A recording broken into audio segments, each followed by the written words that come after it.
L'actualité de ce mardi oblige, nous parlons dans ce journal du mouvement d'humeur des populations de la ville d'Ebolova dans la région du sud Cameroun. La journée de ce lundi 3 juillet 2023 était marquée par de vives altercations entre forces de maintien de l'ordre et mototaximens de cette partie du pays. Retour sur cette journée mouvementée dans ce reportage.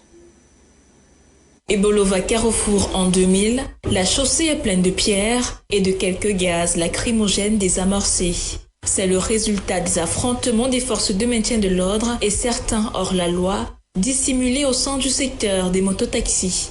La source de la mésentente serait une agression manquée d'une jeune femme au quartier d'Ibilone. La police a garé, ils nous ont demandé de nous arrêter. Il est monté avec une vitesse, il m'a demandé de monter aussi vite. Quittant donc de là avec les vitesses donc. La police ne nous suivait pas, ils étaient derrière nous. La police, ils montaient juste les phares, ils ne nous suivaient pas. Donc c'est lui qui était dans les vitesses. C'est donc, il y avait une femme qui voulait traverser la route là. Donc en même temps, il regardait devant, en même temps, il contrôlait aussi la police. Quand j'ai donc vu comment on était déjà proche de la dame, moi j'ai sauté.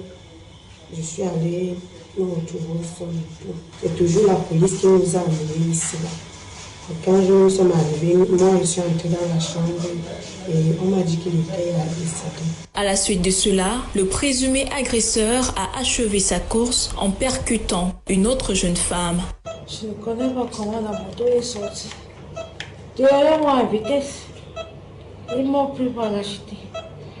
Et pendant ce temps, je ne peux pas me rappeler parce que tout est bien dans les champs. Mal informés, des brigands dissimulés au sein des mototaximens récupèrent l'affaire afin de se faire justice, d'où les affrontements de ce lundi matin. Une situation décriée par le président du syndicat des mototaxis de l'Amvila qui relève de la manipulation afin de créer le désordre. Les gens qui sont des opposants dans notre secteur des motos, des opposants, ils veulent profiter de la mort de notre camarade pour faire leur campagne. Vraiment, nous sommes là pour plaire notre camarade, on n'est pas là pour faire le règlement de compte. Si un policier t'avait fait quelque chose de mal, ce n'est pas à travers du corps de notre camarade que tu viens faire le règlement de compte. Parce que je constate qu'aujourd'hui, nous avons même certaines personnes qui demandent aux mototaximens d'enlever le gilet. Et est-ce que ça a quel rapport entre le gilet et la mort de notre collègue? Notre collègue est mort parce qu'on a dit un policier lui poursuivait derrière, il allait tomber. Et ça a quel rapport avec le gilet? J'ai confiance aux autorités de la ville. Et ils ont pris le dossier à main et il y aura des sanctions. Après quelques heures d'insécurité, les autorités administratives de la ville ont repris le dessus pour un retour au calme dans la ville après quelques arrestations de quelques troubleurs. Les deux femmes sont actuellement prises en charge au centre hospitalier régional Ebolova et le présumé agresseur, lui, n'a pas survécu à l'accident. Après un retour à la normale dans la ville d'Ebolova, région du sud Cameroun, à l'Assemblée nationale ce 3 juillet 2023, il était question pour le ministre camerounais des Finances, Louis-Paul Moutazé, dans la ville de Yaoundé, d'entretenir les parlementaires sur la loi de finances du 27 décembre 2022. Le compte rendu, c'est avec Marie-Rosine Kandouka. Louis-Paul Moutazé, ministre camerounais des Finances, peut à présent pousser un ouf de soulagement après l'adoption de la loi de finances du 27 décembre 2022, ce 3 juillet à l'Assemblée nationale.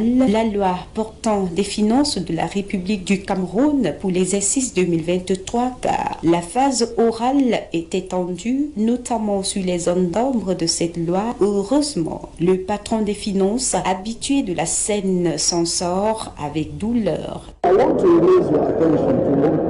Je veux attirer votre attention pourquoi nous sommes là aujourd'hui. Nous sommes là pour la ratification d'une loi. La loi qui parle de l'impact sur les revenus. Et si elle est bien faite, nous allons voir beaucoup de problèmes être résolus. En effet, avec cette loi, le taux de l'impôt sur les bénéfices applicable aux contribuables réalisant un chiffre d'affaires annuel hors taxe égal ou inférieur à 3 milliards est de 25%, majoré de 10% au titre de cotisation assistée en continu, soit 27,5% entreprise d'un centre spécialisé des impôts. Vous savez, cette session est très importante parce qu'elle parle du vote du budget. Et chaque fois que nous nous retrouvons ici, on doit faire quelque chose pour vous afin que les choses s'améliorent. En effet, le projet de loi de finances 2023 prévoit un budget de 6 347,1 milliards de francs CFA. Et toujours en économie, dans ce journal, nous parlons de l'examen du compte administratif de l'exercice budgétaire 2022 de la commune d'Afan-Loum. C'est la salle des actes de l'hôtel de la dite ville qui a servi de cadre à cette cérémonie à la grande satisfaction des conseillers municipaux. Jean-Paul Kébin. L'arrondissement d'Afan-Loum, logé dans le département de la Meufou-Afamba, région du centre, est un repère de développement pas des moindres. Il subit une mutation progressive malgré des énormes difficultés rencontrées. Les autochtones restent sereins autour de leur exécutif municipal. Nous supplions l'État à toujours penser à Afan-Loum, qui est une unité administrative nouvellement créée, à envoyer des structures, à affecter des personnels pour pouvoir développer la localité. Seule Madame le maire qui se bat, et nous, au niveau du pouvoir traditionnel, donc les chefs, nous soutenons avec énergie le travail de Madame le maire. Le compte administratif 2022, soumis à l'examen et à l'adoption, a été voté à l'unanimité par l'ensemble des conseillers municipaux. Madame le maire de la commune d'Afan-Loum reste confiante. Le compte a connu la baisse. Cette baisse est due par,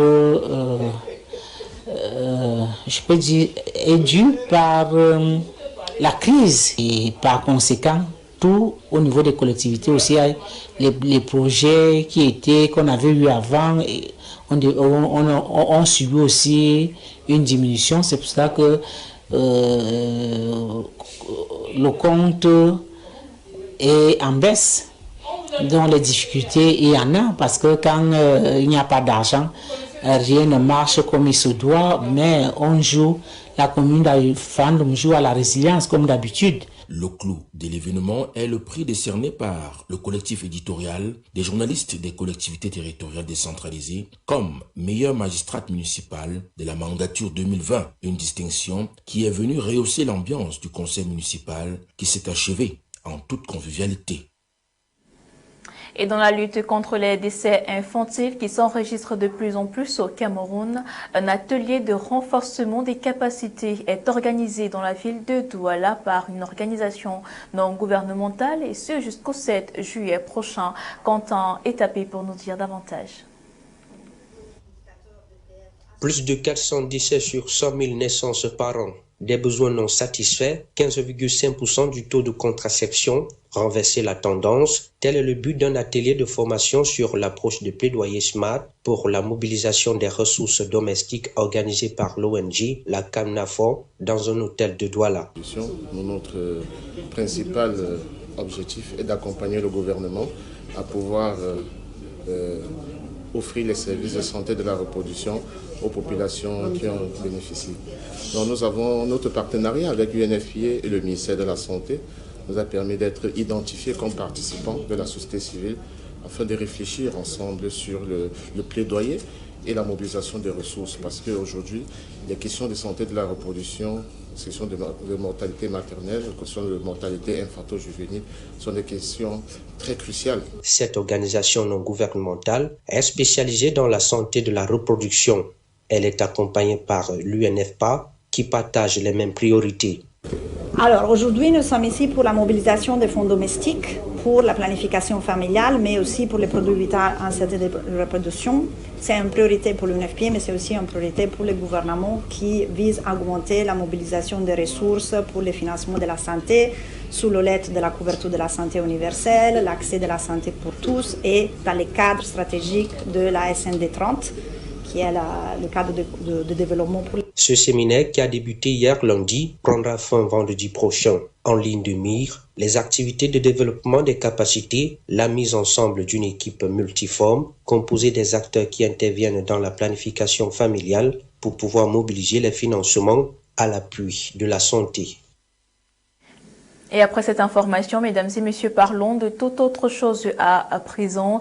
Hier, lundi 3 juillet 2023, s'est déroulé au Laboratoire national de la santé publique dans la ville de Yaoundé la cérémonie de remise officielle d'équipements et fournitures en présence du ministre de la Santé publique, le docteur Manaouda Malachi. Le compte rendu, c'est avec Hermine Dolo. Les capacités du Cameroun en matière de surveillance génomique s'améliorent. C'est à la faveur de la remise officielle de l'équipement de séquencage et de plusieurs autres équipements constitués de serveurs et de réactifs au Laboratoire national de santé publique ce 3 juillet 2023 dans la salle de réunion du dit laboratoire. Le docteur Manaouda Malachi, qui présidait la dite cérémonie en présence de l'administrateur du Laboratoire national de santé publique, du représentant CDC Africa et de ses plus proches collaborateurs, a remercié au nom du gouvernement le CDC Africa pour cette donation qui va davantage renforcer la surveillance génomique des agents pathogènes au Cameroun. Il a émis le vœu que le personnel formé devienne aussi des formateurs. Pour d'autres, le partage des connaissances et la collaboration étant des points essentiels dans le domaine de la santé publique. L'équipement fourni permettra aux scientifiques et aux chercheurs de décoder l'information génétique de divers agents pathogènes, de suivre leur évolution, d'étudier leur schéma de transmission et d'identifier les facteurs qui contribuent à leur virulence et à leur résistance aux médicaments. Il faut également noter qu'outre les équipements remis, CDC Africa s'engage également à fournir une formation complète et un soutien technique pour assurer l'utilisation et la maintenance optimale de ces équipements technologiques de séquences avancées, utilisés avec des données cliniques et épidémiologiques ainsi que des données provenant de plusieurs autres sources. Les données génomiques relatives aux agents pathogènes à potentiel pandémique et épidémique permettent d'évaluer les risques, de mettre au point des vaccins, des traitements et des tests diagnostiques et au-delà de prendre des décisions relevant du domaine de la santé publique. Et l'actualité africaine de ce jour nous conduit en Sierra Leone, au Soudan et surtout au Sénégal, où le président Macky Sall renonce à la présidentielle de 2024. Gauthier Wandi. Dans une allocution télévisée hier lundi soir, Macky Sall, contre toute attente, a annoncé qu'il ne briguera pas un troisième mandat à la présidentielle de 2024. On a tant spéculé, commenté sur ma candidature à cette élection.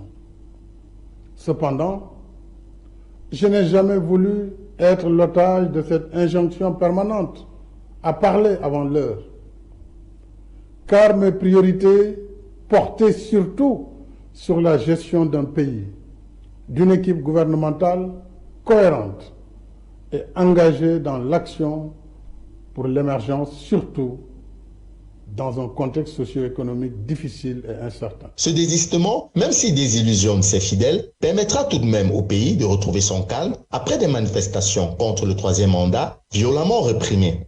Le président sénégalais n'a pas désigné de successeur dans son camp. Entre-temps, la candidature de l'opposant Ousmane Sonko est toujours compromise. Dans une vidéo publiée sur les réseaux sociaux, dimanche soir, il a appelé les Sénégalais à manifester massivement que Macky Sall se présente ou pas. Au Soudan, les combats s'intensifient à Khartoum après plus de 2 mois et demi d'affrontements entre l'armée dirigée par le général Abdel Fattah Bourhan et les paramilitaires du général Mohamed Hamdan Dagalo. Assiégée sur plusieurs fronts, l'armée a une fois de plus sollicité le renfort des combattants volontaires. Mais la question de l'armement des civils qui plongerait le pays dans une guerre civile totale fait débat depuis la semaine dernière. Lundi, la capitale soudanaise a été une fois de plus le théâtre d'affrontements violents à l'arme lourde entre les deux camps. Ce conflit a déjà fait plus de 3000 morts et 2 millions de déplacés. En Sierra Leone, le parti présidentiel a remporté les législatives du 24 juin avec 81 sièges. Le principal parti d'opposition APC a obtenu 54 sièges et 14 chefs traditionnels complètent le nouveau parlement selon les chiffres de la commission électorale. L'APC a annoncé qu'elle ne siégera pas au Parlement ni au Conseil locaux. Selon son porte-parole, cette élection a été émaillée de nombreuses irrégularités. Ouvrons la page sportive à présent dans ce journal pour parler du ministre des Sports et de l'Éducation physique, Narcisse Mouele Kambi, qui vient de donner le coup d'envoi de la 4e édition du tournoi CEMAC du Naboudo ce 2 juillet 2023 dans la ville de Yaoundé. Marie-Rosine Kantonka.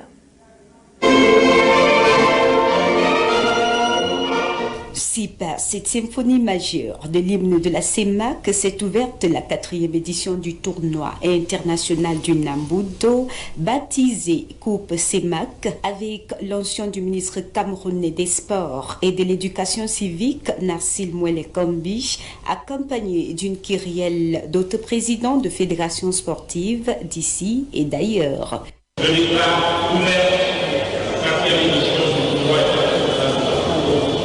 Le Naboudo, discipline sportive dont les 3 piliers sont le Shikanoda, le Yukida et le Shinida entendus.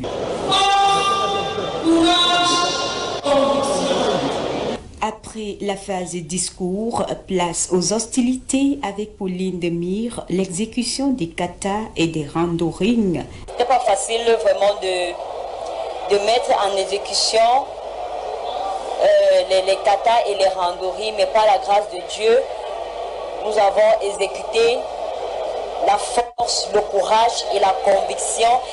Fortement représentée, la délégation tchadienne a eu son mot à dire.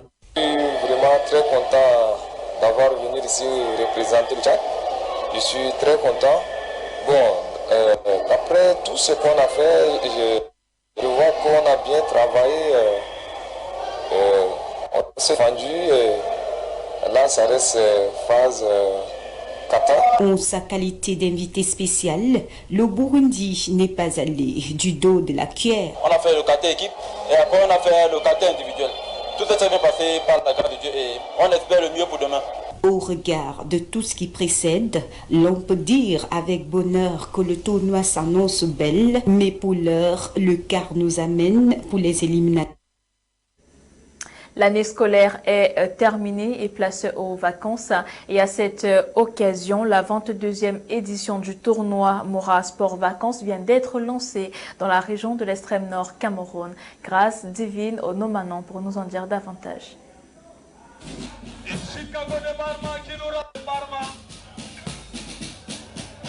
C'est la grande mobilisation à la dimension du promoteur de cette 22e édition du championnat de football nommé Mora Sport Vacances. Le tournoi Ibrahim Tadba Mala fera parler de lui au bout de 2 mois au stade municipal de Mora, chef-lieu du département, dans le maillot Sava.